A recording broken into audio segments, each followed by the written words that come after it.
Le Real Madrid s'est imposé 3 buts à 2 face au Napoli. On va débriefer ce match dans cette vidéo. Salut à tous les gars, c'est Azial. Aujourd'hui, on se retrouve pour une nouvelle vidéo, un nouveau débrief du Real Madrid qui s'est imposé, comme je l'ai dit, 3-2. Match compliqué quand même face à Naples. Le Napoli qui a montré quand même une belle performance. Globalement, c'était un beau match que j'ai rattrapé, puisque hier soir, j'étais un petit peu sur le main event français, le Lens Arsenal. J'en ai fait une vidéo, elle est disponible sur la chaîne, un débrief. N'hésitez pas à aller voir la vidéo si le débrief de ce match-là vous intéresse.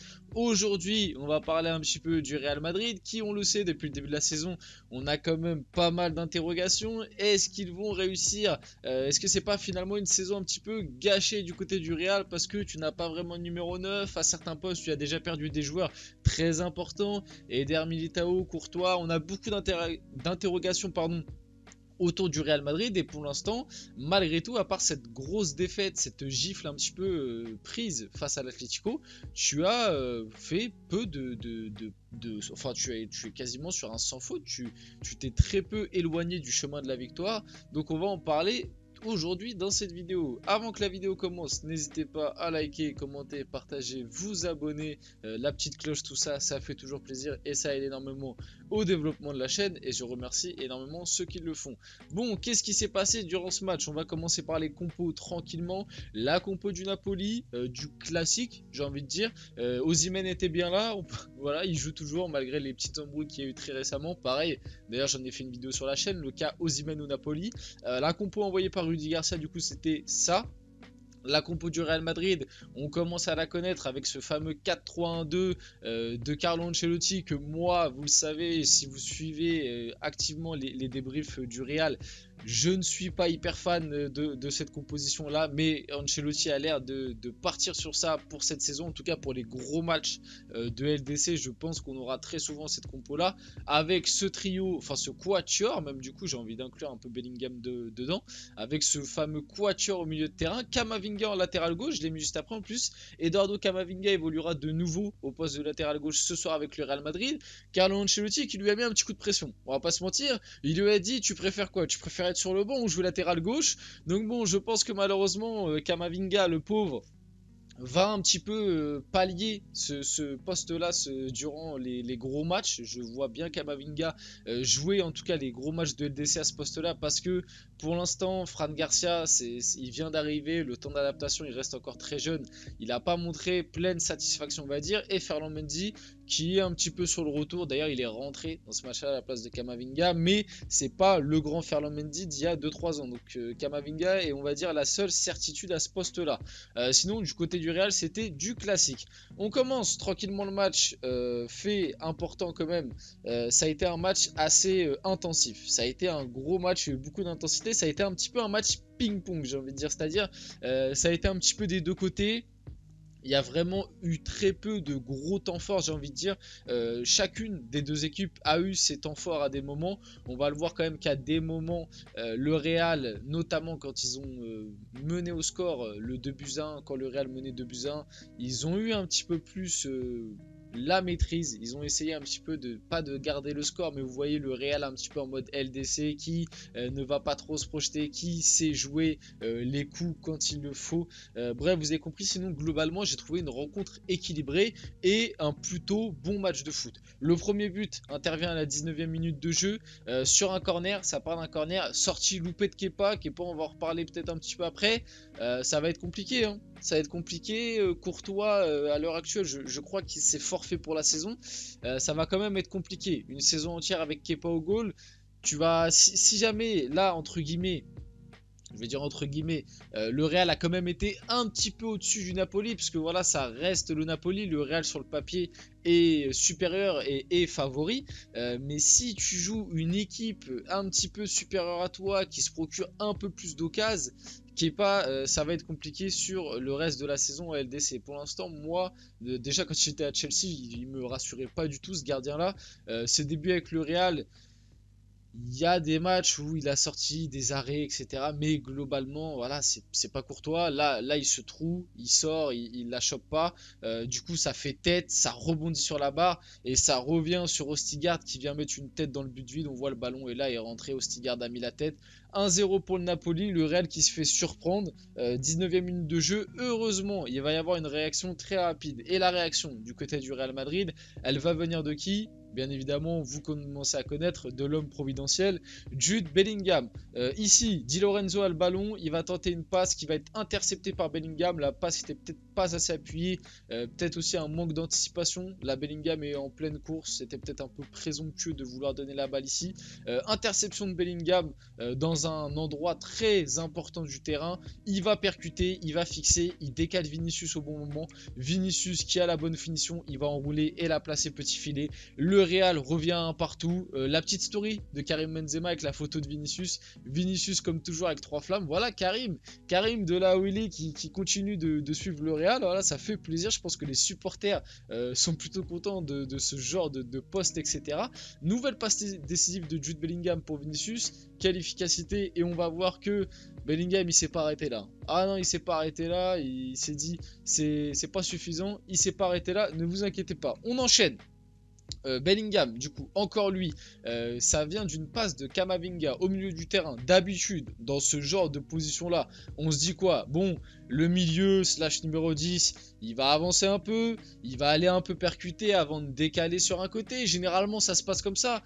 Bon là, Bellingham, il a pris la balle, il a avancé, on le voit, il a bien percuté. Vous voyez, dans ce genre de situation-là, habituellement, tu peux la glisser à Vinicius, tu peux tenter peut-être un petit lob là sur Rodrigo qui sort un appel.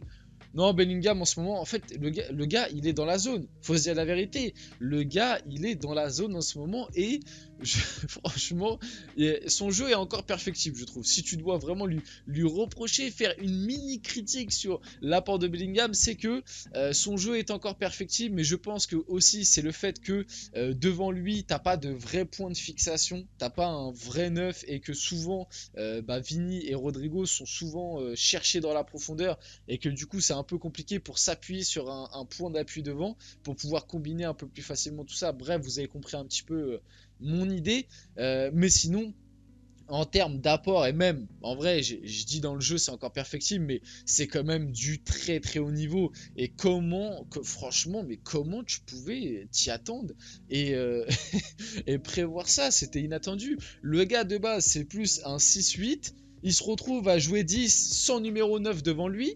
Dans une attaque où on se dit ils ont perdu Benzema, ils ont recruté personne, comment ils vont faire? Le gars c'est 9 matchs 8 buts et je sais plus et 3 passes décisives je crois. C'est n'importe quoi, alors que de base le gars est plus un 6-8 quoi. Franchement, l'apport de Bellingham, c'est l'un des apports et des débuts de saison les plus impressionnants que j'ai vus depuis un certain moment. Franchement, ça fait combien de temps que t'as pas vu une recrue dans un aussi gros club apporter autant et apporter autant surtout sans entre guillemets être attendu? C'est-à-dire que quand le Real va chercher Bellingham, ils s'attendent pas à ce que Bellingham soit à 8 buts en 9 matchs avec 3 passes D en ayant une importance déjà assez prépondérante dans le jeu. Non, franchement, Bellingham, c'est assez impressionnant. On va finir l'action, voilà, il percute, hop, petit crochet pied gauche sur Ostigard qui était le buteur qui était le buteur côté Napoli et il va enrouler pied droit, hop, petit filet. Voilà, Vinicius prend la photo de Bellingham qui célèbre. Voilà, qu'est-ce que tu veux dire de plus? Honnêtement, j'ai rien à dire. Ce mec est juste trop impressionnant. Vraiment, rien à dire. Le but de Bellingham, du coup, arrivé à la 34e. Après ce but, comme je vous l'expliquais, déjà, le Jude Bellingham cette saison, voilà, 9 matchs, 8 buts, 3 passes D. Il est incroyable. Après ce but, le Real a été un peu plus en gestion, a eu un petit peu plus la balle, était plus en mode... voilà, j'ai revu le bon Real Ligue des Champions qui ne subissait pas, qui prenait les miettes qu'ils avaient à prendre avec le ballon. Mais sinon, c'était calme, c'était serein. Malheureusement, il y a eu cette main de Nacho et le penalty donné pour le Napoli. Si je dois donner mon avis, être totalement objectif, ce genre de main, j'en avais parlé très récemment, je sais plus c'était dans quel match aussi. Il y avait une main de ce style sifflée et j'avais dit que c'était n'importe quoi. Bah là c'est un peu pareil, c'est Osimhen tire, Nacho tacle, du coup en taclant la balle est contrée et lui tape dans le bras. Voilà, ce genre de main, c'est très dur. En plus, surtout que moi, je comprends plus rien aux règles des mains, des pénaltys donnés. Et franchement, on n'y comprend plus rien parce que normalement, il y avait une règle qui était passée comme quoi, quand le ballon touchait une partie du corps avant de toucher la main, ce n'était pas sifflable. Et là, bah, il y a le tacle, ça touche d'abord son corps du coup, et après ça vient taper sa main. Surtout que je ne pense pas que s'il n'y avait pas eu main, le ballon donnait une occasion pour le Napoli. Je ne peux pas savoir, mais je ne pense pas. La situation n'était pas non plus hyper dangereuse entre guillemets. T'es dans la surface et tout, mais voilà quoi, franchement la main je la trouve dure. Penalty pour le Napoli qui va être transformé par Zielinski. Voilà, penalty bien tiré. Là on dirait que c'est un contre-pied avec le screen, mais non, elle vient taper le poteau gauche et rentrer dans le but après.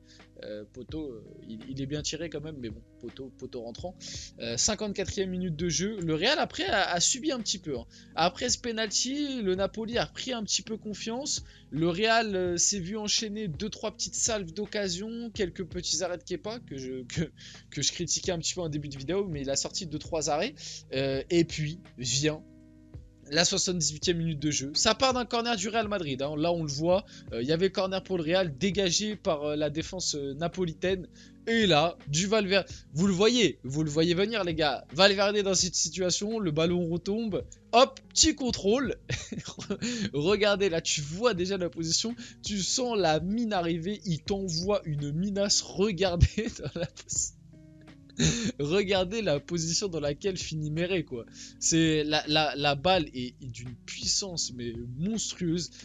Ça vient taper là-bas et après ça tape la tête, je crois, de Meret et ça rentre dans le but. Franchement, allez voir le but parce que là avec des screens, je peux pas très bien vous le représenter, mais le but de Valverde est extraordinaire, honnêtement. On finit le match du coup sur un 3-2. Jude Bellingham élu homme du match après la victoire du Real Madrid. Encore une fois, un but, une passe D. Bellingham, 2 matchs de Ligue des Champions, 2 fois homme du match avec le Real Madrid. Il a été élu 6 fois homme du match en 9 rencontres. C'est... C'est vraiment n'importe quoi. Pour finir la vidéo, vite fait, parlons un peu des prestats individuels. Côté Real, mon top 3, c'est Bellingham, c'est Toni Kroos, et c'est Tchouaméni, je pense. Les trois ont été vraiment très bons. Valverde a aussi été bon. Vinicius a été pas mal. Même derrière, Rudiger, ça a été. Il y a eu des gros duels avec Osimhen. Et vite fait, côté Napoli, quand même, à noter, Osimhen a été bon, honnêtement. Après, côté Napoli, c'est un peu plus compliqué. Je dirais peut-être Lobotka. Lobotka, même si Di Lorenzo, par contre, j'ai pas du tout aimé. Il s'est fait souvent prendre. La défense centrale côté napolitaine, ça a été plutôt compliqué, on va pas se mentir. Et puis après, voilà quoi, on finit le débrief là-dessus. J'espère que la vidéo vous a plu. C'est le cas, n'hésitez pas à liker, commenter, partager, vous abonner. C'était Azial et on se retrouve très rapidement pour une prochaine vidéo.